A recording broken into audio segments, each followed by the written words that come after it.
ये लड़का magic academy में दाखिल हुआ और सबको लगा कि वह एक जीनियस है। लेकिन जब टेस्ट शुरू हुए, लुविन आर्डेल को मैजिक का कोई खास टैलेंट नहीं था।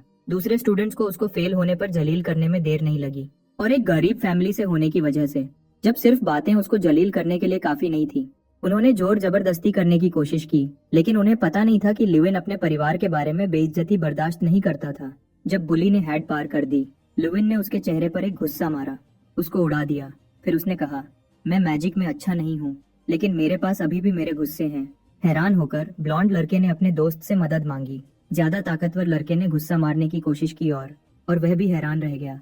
एमसी ने डॉज किया और उसके पेट में एक सुपर पंच मारा।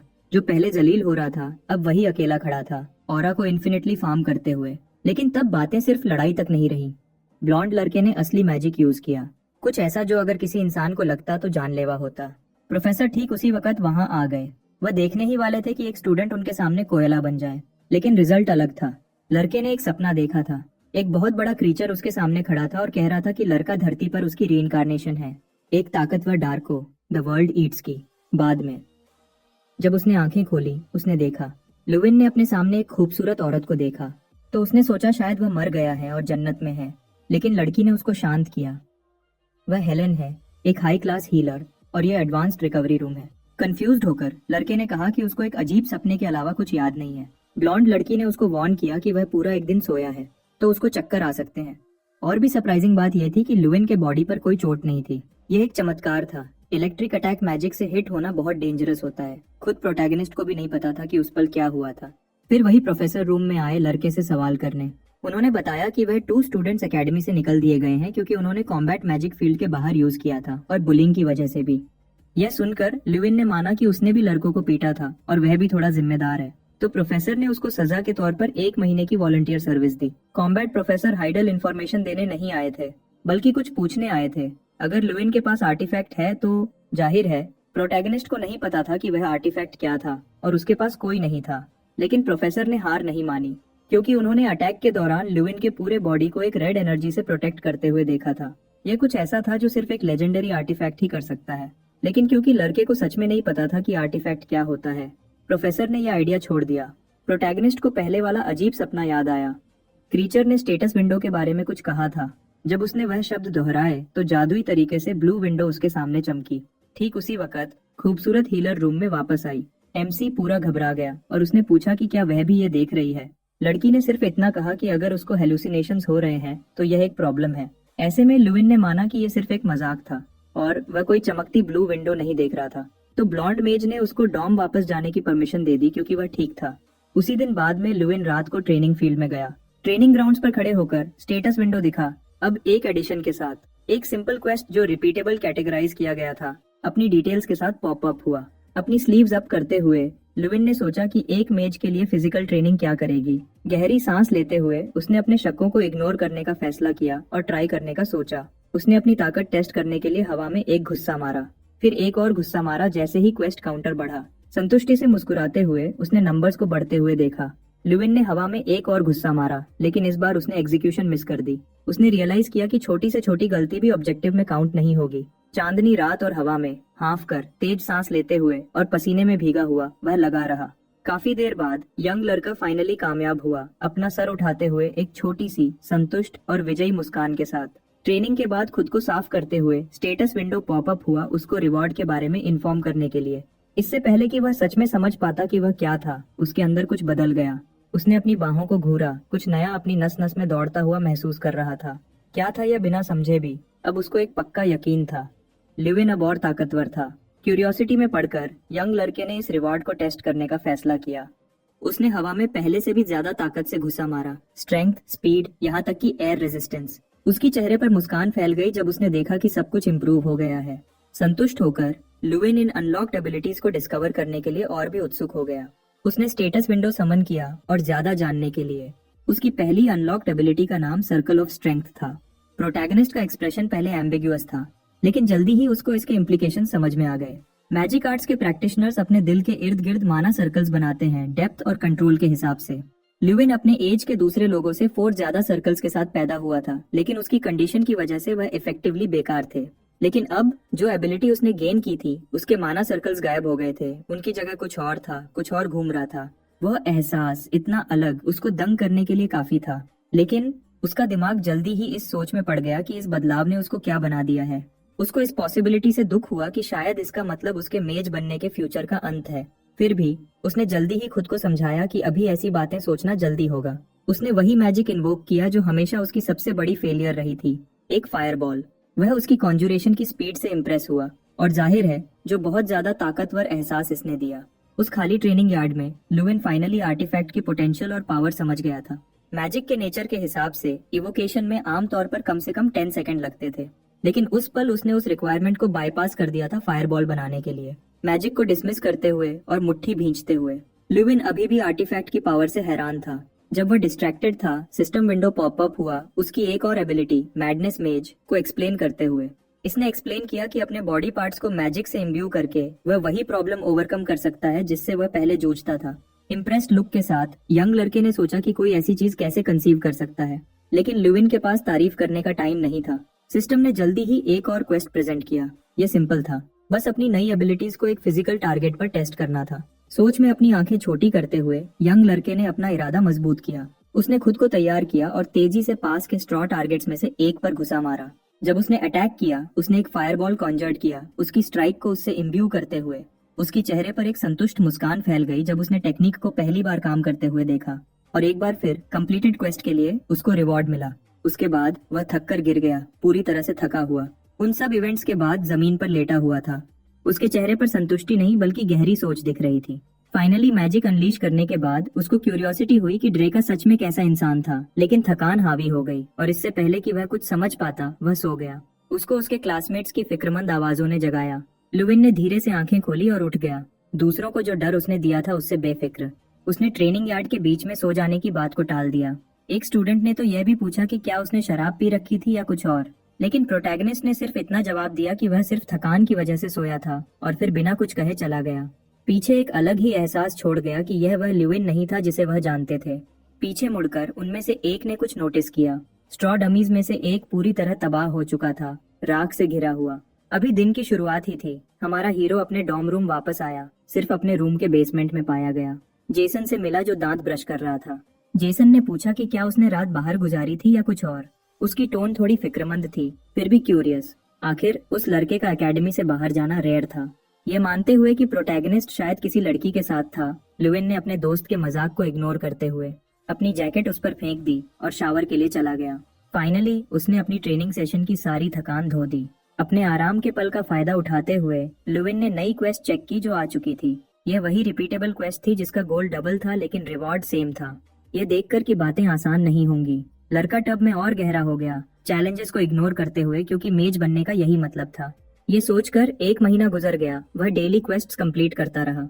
उसने डिस्कवर किया कि अगर वह एक दिन भी मिस करता तो उसकी प्रोग्रेस रीसेट हो जाती थी, जिसने उसको बिना चूके डेली ट्रेन करने पर मजबूर किया। भले ही इसका मतलब लेग डे स्किप करना हो, भले ही यह एक मुश्किल डेली रूटीन मेंटेन करना हो। खुशकिस्मती से सिस्टम ने हर ट्रेनिंग सेशन में 3000 रेपिटेशन से ज्यादा नहीं किया। अपनी पोस्चर एडजस्ट करते हुए और फिनिश करने के लिए तैयार होते हुए उसकी डेडिकेशन ने उसको पिछले महीने तक इस तेजी पर रखा था। और जाहिर है रास्ते में कुछ नए रिवॉर्ड्स भी मिले। अब उसके पास नई बॉडी आर्ट्स एबिलिटी थी। वक्त चलता रहा, जाहिर है ज्यादा बदलाव के बिना, शायद लुविन के लिए, लेकिन उसके क्लासमेट्स फुसफुसा रहे थे कि वह कितना अजीब बिहेव कर रहा था, जबकि वह क्लास में शांति से सोता रहता था। वह क्लासरूम से एकेडमी की बहुत बड़ी लाइब्रेरी में गया। अपनी ट्रेनिंग के साथ हमारा हीरो ड्रेका के बारे में क्लूज ढूंढ रहा था, लेकिन ये एक बेकार क्वेस्ट थी। वर्ल्ड डिस्ट्रॉयर के बारे में कोई इन्फॉर्मेशन नहीं मिली, उसके स्टेटस विंडो या उसके प्लेयर टाइटल के बारे में भी। यंग लड़का खुद को एक डेड एंड पर पाया, यहाँ तक कि सिस्टम पैनल ने भी उस एंटिटी के बारे में कोई हिंट नहीं दिया जिसने उसको इतनी पावर दी थी। लेकिन लुविन के ख्यालों को जल्दी ही किसी ने उसका नाम पुकार कर टोका। जेसन ने पूछा कि क्या उसने खबर सुनी है, और जाहिर तौर पर निराश था जब यह साफ हो गया कि हमारा प्रोटैगनिस्ट अभी भी अनजान था। जवाब में यंग लड़के ने सिर्फ पूछा कि क्या बड़ा इवेंट हुआ है। वह दंग रह गया जब उसको पता चला कि इवेंट हाउस आर्डेल के हेड का विजिट था। उसका अपना बाप उससे मिलने आया था। लड़के को पूरी तरह शॉक में छोड़ गया। एक पल भी वेस्ट किए बिना यंग लड़का भागा। हांफते हुए उसने अपने बाप को पुकारा, जो प्रोफेसर हाइडल के साथ शांति से बातें कर रहे थे। लुविन को देखकर गर्मी से मुस्कुराते हुए और खुश थे कि वह वहां था। वह एक ज्यादा प्राइवेट जगह पर चले गए बातें करने। यंग लड़के ने तुरंत अपने बाप से पूछा कि उनकी जिंदगी कैसी चल रही है और क्या वह ठीक है। उसके बाद उसने अपनी बहन लुइना के बारे में पूछा, जो उसके लिए अभी भी मेहनत से तलवारबाजी की ट्रेनिंग कर रही थी। उसकी सिचुएशन पर अपडेट से शर्मिंदा होकर लड़का हंसा। कन्वर्सेशन का मूड बदलते हुए हमारा हीरो ज्यादा सीरियस टोन में बोला। अपने बाप की आंखों में गहरा देखते हुए उसने डिक्लेयर किया कि वह ठीक है, जिसने उसके बाप को टॉपिक के इस अचानक बदलाव से थोड़ा कंफ्यूज कर दिया। अपनी चाय की चुस्की लेते हुए उसके बाप ने उसके शब्दों पर गौर किया। कप नीचे रखते हुए उसके बाप ने बताया कि उनका आज का विजिट ये कंफर्म करना था कि क्या लुविन हार मानने का सोच रहा है। अगर बातें बहुत मुश्किल थी, अगर उसको ऐसी प्रॉब्लम्स फेस करनी पड़ रही थी जिनके बारे में वह बोल नहीं सकता था, तो उसके पास घर वापस आने की जगह हमेशा थी। अपने बाप की सीरियसनेस के जवाब में विजिट का रीजन दर्दनाक रूप से साफ हो गया। हमारे प्रोटैगनिस्ट ने फिर अपने बाप से एक पक्का वादा किया, अगले टेस्ट में वह एक्सीलेंट रिजल्ट्स अचीव करेगा, वरना उसके बाप उसकी किस्मत का फैसला अपनी मर्जी से कर सकते थे। वह बहुत दिनों से इंतजार किया हुआ दिन आ गया। एक प्रोफेसर ने अपनी बातों घुमाई, सबका ध्यान मांगते हुए। उसने स्ट्रेस किया कि मैजिक इंट्रोडक्शन एग्जाम के दिन जो कोई भी चीटिंग करते पकड़ा गया, उसको तुरंत फेल कर दिया जाएगा। नर्वस होकर हमारा प्रोटैगनिस्ट लुविन ने अपना एग्जाम शुरू किया, जो रिटन और प्रैक्टिकल सेक्शंस में डिवाइडेड था।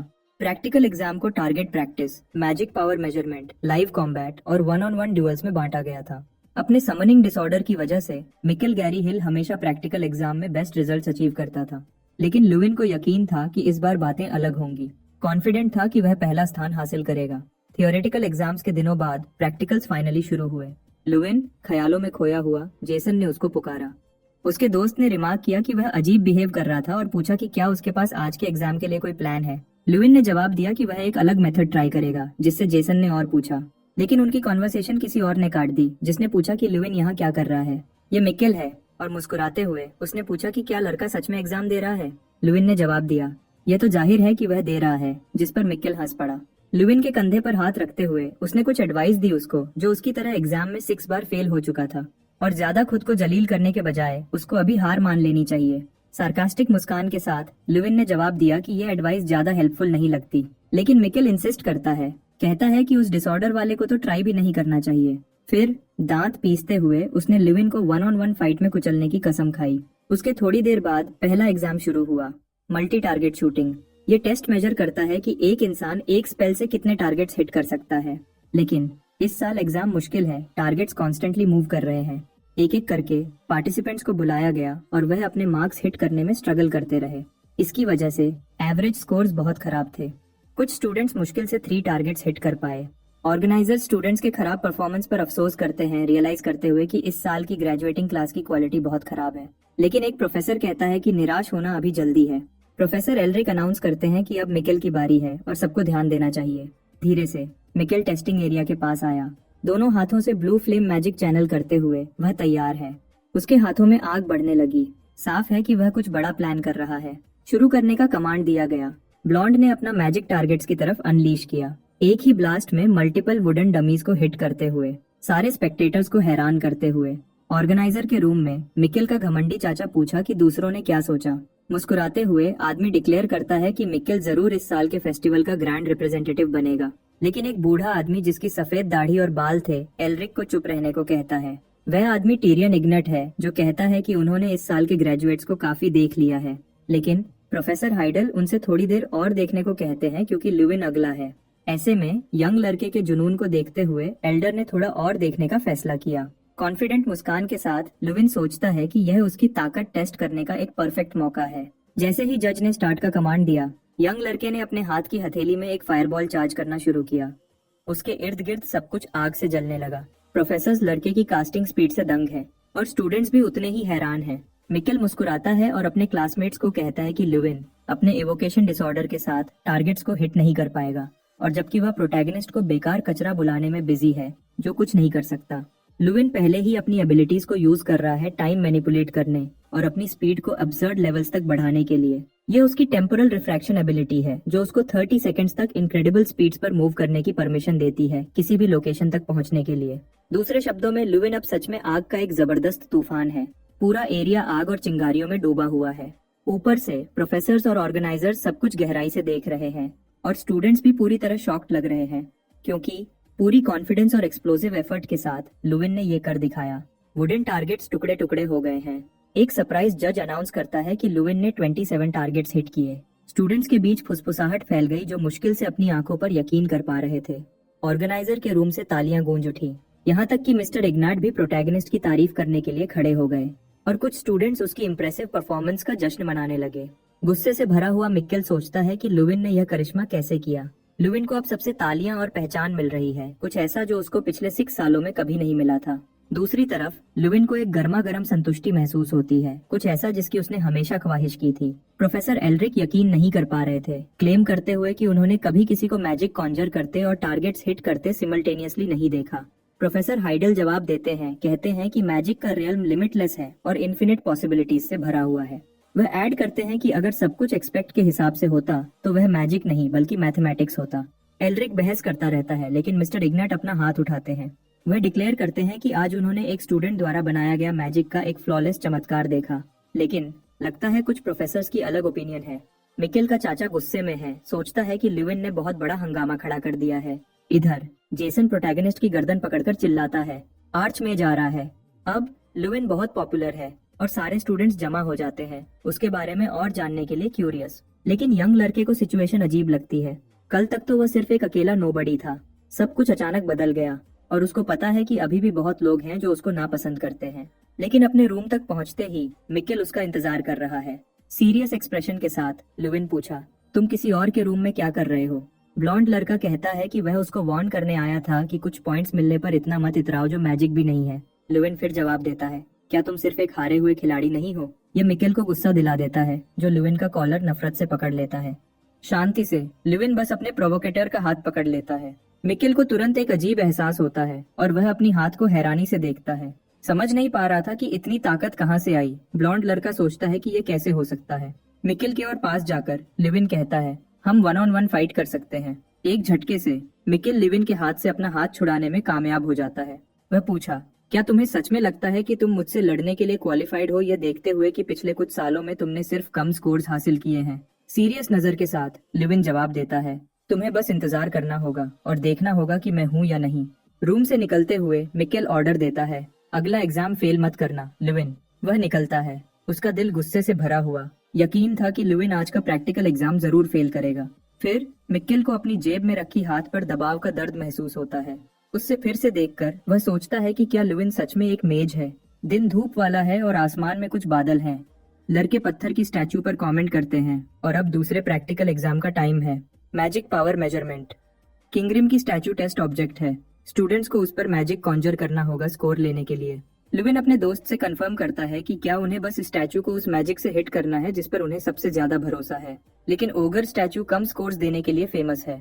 एक पार्टिसिपेंट स्टैचू पर लाइटनिंग स्टॉर्म स्पेल अनलीश करता है। उससे एक बुरी आवाज गूंजती है, डिक्लेयर करते हुए कि मेज ने सिर्फ एक पॉइंट हासिल किया। बात और खराब करने के लिए आवाज उसको और जलील करती है। लड़के को कहती है कि मैजिक छोड़ दे। अगला नंबर एक लड़की का है जिसके पोनी टेल है और कॉन्फिडेंट मुस्कान है। वह धीरे से अपना हाथ उठाती है, सबको ध्यान से देखने को कहती है। तुरंत उसके बाद वह स्टैचू की तरफ एक आइस स्पेल अनलीश करती है। ओगर की आवाज कहती है कि वह उसको जरूर याद रखेगा क्योंकि वह सच में इम्प्रेसिव था। और फिर अपनी बात पूरी करती है उसको truly irredeemable piece of trash बुलाकर। लड़की को सिर्फ 2 पॉइंट्स मिलते हैं और वह रोने लगती है। दूसरे पार्टिसिपेंट्स कंटिन्यू करते हैं, खराब स्कोर्स हासिल करते हैं और ढेर सारी बेइज्जती। जेसन स्टैचू से लड़ना शुरू करता है और जज उसको वापस अपनी जगह पर जाने का ऑर्डर देता है। फिर मिकेल गैरी हिल की बारी आती है। फोकस्ड नजर के साथ मिकेल दोनों हाथों से अपना मैजिक स्टैचू की तरफ अनलीश करता है। अटैक ओगर स्टैचू के बॉडी के मल्टीपल पार्ट्स पर लगता है। स्टैचू डिक्लेयर करता है कि वह काफी निराश है और पूछा, क्या तुम by any chance Josh Gary Hill के बेटे हो? मुस्कुराते हुए मिकेल घमंड से कहता है, मैं जॉश का घमंडी 3rd बेटा हूँ। किंगरिम जवाब देता है, तुम्हारा बाप एक इडियट था जो ज्यादा पॉइंट्स के लिए रोया और भीख मांगी, और तुम ब्लॉन्डी उससे भी कम टैलेंटेड हो। तुम्हें 27 पॉइंट्स मिलेंगे। जज मिकेल को शांत होने को कहता है और अनाउंस करता है, अगला नंबर लुविन आर्डेल का है। गुस्से से लुविन खुद से सोचता है, मैं इतना नर्वस क्यों हूँ? अपनी मुट्ठी भींचते हुए और अपनी फायर मैजिक चार्ज करते हुए वह फोकस करने की कोशिश करता है। अपना अटैक अनलीश करने से पहले वह स्टैचू से अपना परिचय करवाता है। किंगरिम जवाब देता है, यह चेहरा मैंने पहली बार देखा है, लेकिन कोई बात नहीं, बस एग्जाम कंटिन्यू करो। लड़के स्पेक्टेटर्स नोटिस करते हैं कि लुविन फ्लेम माना बर्स्ट चार्ज कर रहा है। वह एक 4th क्लास स्पेल है। यहाँ तक कि किंगरिम भी हैरान है लुविन की स्टांस एनालाइज करते हुए। फिर लुविन मोमेंटम गेन करने के लिए उछलता है। वह ठीक स्टैचू के पास लैंड करता है, अपनी फायर पावर तैयार करते हुए। फोकस्ड होकर वह पहले ओगर को अपने पैर से मारता है। जज दंग रह जाता है, लुविन को अपने मुट्ठी से पैर तक मैजिक ट्रांसफर करते और एक पल में अनलीश करते हुए देखकर, और स्पेक्टेटर्स ने रियलाइज किया कि वह गलत थे। वह कम से कम 5th क्लास स्पेल है। फाइनली लुविन जमीन पर लैंड करता है, परफेक्टली बैलेंस्ड। हर कोई सोचने लगता है कि क्या लुविन जितना उन्होंने सोचा था उससे कहीं ज्यादा ताकतवर मेज हो सकता है, लेकिन किंगरिम का रिएक्शन थोड़ा अजीब है और लुविन सोचता है कि क्या हो रहा है। ओगर बस पूछा, वह लड़का कौन है? लुविन कहने की कोशिश करता है कि उसने पहले ही अपना परिचय करवा दिया है, लेकिन स्टैच्यू उसको बीच में ही रोकता है। पूछा, क्या तुम ड्रेका हो? क्योंकि किंगरिम ड्रेका का इंतजार कर रहा है। स्टूडेंट स्पेक्टेटर्स फुसफुसाना शुरू करते हैं, ड्रेका कौन है जिसका नाम किंगरिम ने लिया? प्रोटैगनिस्ट ने पिछले कुछ महीनों में अनगिनत किताबें सर्च की थी और उसके बारे में कुछ नहीं मिला था, फिर भी किंगरिम उसको अच्छे से जानता लगता है। तो लड़का पूछा, क्या आप इस इंसान से वाकिफ हैं? और स्टैच्यू जवाब देता है, हाँ। पसीने में यंग लड़के ने पूछा, क्या आप मुझे ड्रेका के बारे में और बता सकते हैं? ओगर को सिचुएशन काफी इंट्रीगिंग लगती है, क्योंकि उसने कभी एक्सपेक्ट नहीं किया था कि ड्रेका की इनकारनेशन इस एकेडमी में मिलेगी। वह लड़के का नाम फिर से पूछा, फिर कंफर्म करता है, मैं वह नाम याद रखूंगा, लुविन आर्डेल। स्टैच्यू पहले ही पीछे हट रहा था जब लुविन ने पूछा कि क्या वह उसको उसका प्रीवियस स्कोर बता सकता है, लेकिन किंगरिम ने जवाब दिया कि इवैल्यूएशन खत्म हो चुकी है क्योंकि वह मैजिक उसके जजमेंट से परे था। जज ने बहस करने की कोशिश की, कहते हुए कि यह एक स्कूल कॉन्ट्रैक्ट था जिसे निभाना था, लेकिन यह काफी नहीं था।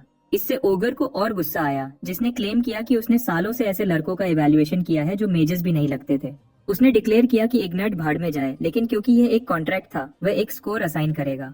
प्रोटैगनिस्ट को हैरानी हुई। किंगरिम ने पूछा कि लड़के को कौन सा स्कोर पसंद है, 0 या 100 पॉइंट्स। मुस्कुराते हुए लुविन ने कहा कि जाहिर है उसको 100 पॉइंट्स चाहिए। इस इंसिडेंट के बाद लड़के के 100 पॉइंट्स एकेडमी में चर्चा का विषय बन गए और एक बार फिर हमारे प्रोटैगनिस्ट ने एक और इंसिडेंट खड़ा कर दिया था। प्रोफेसर हाइडल पास आए और कहा कि डीन ने उसके स्कोर के बारे में सुना है और उसको एक रिवॉर्ड देना चाहते हैं।